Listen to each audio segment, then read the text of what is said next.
राम राम मेरी ब्यूटीफुल बहनों, क्या हाल चाल, कैसे हो। स्वागत है आप सभी का मेरे चैनल डिजिटल दंगल में। मैं हूं भारती और आज की इस वीडियो में हम बात करने जा रहे हैं सैम के बारे में। जैसे कि हम सभी लोगों को पता है, सैम की ब्लॉगिंग को देख के पता ही चल गया है कि सैम इतने सालों से जिस चीज़ का वेट कर रही थी वो फाइनली उनको खुशी मिल गई। वो मदर बनना चाहती थी, उनको बच्चे चाहिए थे, वो फाइनली उनको बच्चे मिल गए। और बच्चे मिलने के साथ साथ इतने सालों से वो जो काम नहीं मिल रहा था, उनको कुछ भी नहीं कर रही थी, वो भी उनको मिल गया। बच्चे इनके लिए एक लक्की चार्म के जैसे आए हैं इनकी लाइफ में कि बच्चे तो आए ही आए। 10 साल बाद जब बच्चे आए और उनके साथ में सैम को काम भी मिल गया। इतने सालों से सैम कोई भी काम नहीं कर रही थी, ना उनको कोई टीवी सीरियल मिल रहा था, ना ही कोई सॉन्ग मिल रहा था। कुछ टाइम पहले सैम ने खुद अपना ही एक सॉन्ग बनाया था जिसके जो वर्ड्स थे कमरिया का झटका करके, वो भी इतना ज़्यादा वायरल नहीं हुआ। और सैम इतने टाइम से सिर्फ और सिर्फ ब्लॉगिंग पे ही डिपेंडेंट थी, वो ब्लॉगिंग ही कर रही थी। पर अब जैसे ही बच्चे आए इनकी लाइफ में, पेरेंट्स का सुख मिलने के साथ साथ इनको काम भी मिल गया और अब ये सोनी टीवी के किसी सीरियल में काम करने वाली हैं।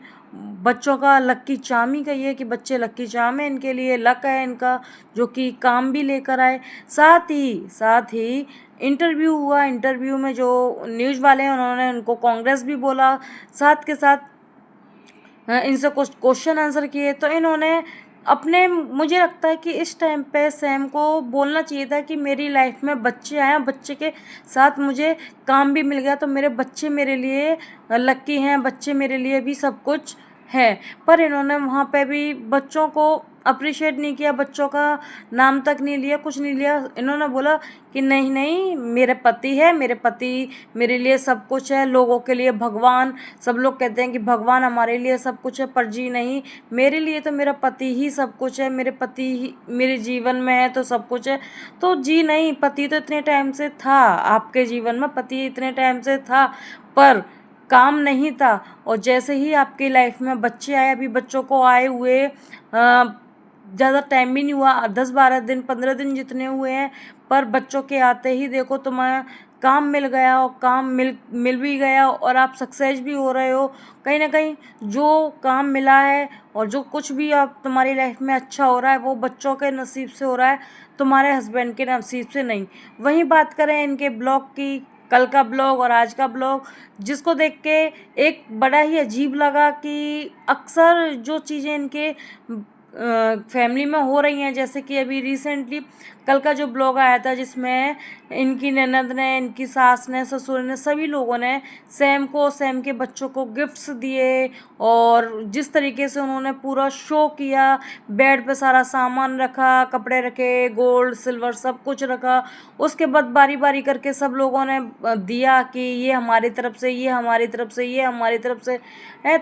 जिस तरीके से इन्होंने दिया वो अक्सर कहीं ना कहीं देखा जाए, कहीं ना कहीं क्या, जैसे काफ़ी स्टेट हैं, यूपी, हरियाणा, राजस्थान, उन सब जगह पे ये जो रिवाज है, जो ये इन्होंने फॉलो किया, जिस तरीके से इन्होंने शो किया सारी चीज़ें, वो लड़की के फैमिली मेम्बर्स करते हैं, लड़की के मायके से आती है। जैसे कि भैया भाभी होते हैं, जो भी कजिन ब्रदर सिस्टर, सभी लोग जो आते हैं, जैसे कि बड़ी सिस्टर हुई, ब्रदर्स हुए, ब्रदर तो ये छोटा हो या बड़ा हो कुछ भी हो, पर सभी वही लोग अपने भांजी भांजे के लिए गोल्ड सिल्वर लेकर आएंगे, अपनी बहन के लिए गिफ्ट्स लेकर आएंगे, गोल्ड सिल्वर लेकर आएंगे, प्लस उनके जो सास ससुर है, ननद है, नंदेऊ हैं, उन सब के लिए गिफ्ट्स लेकर आएंगे।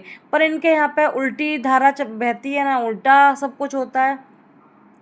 तो इनके यहाँ जैसे कि सैम की फैमिली में उनके पेरेंट्स नहीं रहे, तो उसके बाद अब सैम की फैमिली में कोई भी नहीं है। जब बच्चे हुए उस टाइम पे सैम ने ये बात बोली भी थी कि मेरा कोई नहीं था, अब मेरे खून के रिश्ते अब मेरे आए हैं, मतलब मेरे बच्चे मेरे खून का रिश्ता है, वरना मेरा खून का रिश्ता कोई भी नहीं है। वैसे इनके भाई हैं, पर पता नहीं किन चीज़ों की वजह से इनका और इनके भाई का आपस में बनती नहीं है, इनके भाई आते जाते नहीं हैं। और इतने सालों से आप लोग खुद देख रहे होंगे कि इनका भाई भाभी नहीं आते हैं इनके यहाँ पे, वरना सैम के भाई भी है, भाभी भी है और इनके भैया भतीजे भी हैं, पर कोई भी आता जाता नहीं है। और जिस तरीके से सैम ने बोला कि अब मेरे रिश्ते आ गए, अब मेरे खून के रिश्ते आ गए, बच्चे आ गए, और अब तक कोई नहीं था, ठीक है ना। तो सैम की फैमिली से जो रिवाज सैम की फैमिली से होना चाहिए था, वो रिवाज सैम की फैमिली से ना होके उनकी ननंद और सास ने किया। और जिस तरीके से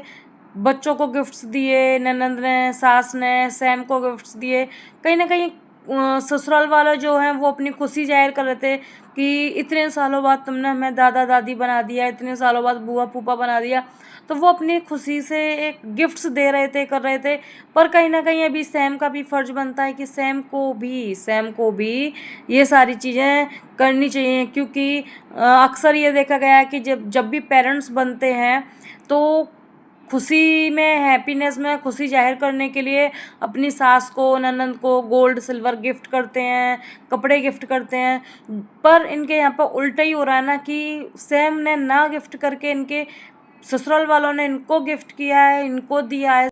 और इनके जो ननंद है, सास है, उन्होंने गुड़िया जो है इनके यहाँ पे हाउस हेल्पर जो है उसको भी गिफ्ट्स दिए हैं। अब आगे के ब्लॉग्स में देखा जाएगा कि सैम अपने ननंद को, अपनी सास को क्या रिटर्न गिफ्ट देती हैं, क्योंकि गिफ्ट देना तो सैम का भी बनता ही बनता है। और कमेंट सेक्शन में ज़रूर बताइएगा कि आप लोगों के यहाँ पे जो मायके से आता है उसको क्या बोला जाता है, क्योंकि हमारे यहाँ उसको पच बोला जाता है, कहीं पे छोचक बोला जाता है, कहीं पे पीलिया बोला जाता है, काफ़ी सारे नाम हैं। और आप लोग मेरी वीडियो कहाँ से देख रहे हैं और आप लोगों के यहाँ पे क्या बोला जाता है, प्लीज़ कमेंट में ज़रूर बताइएगा।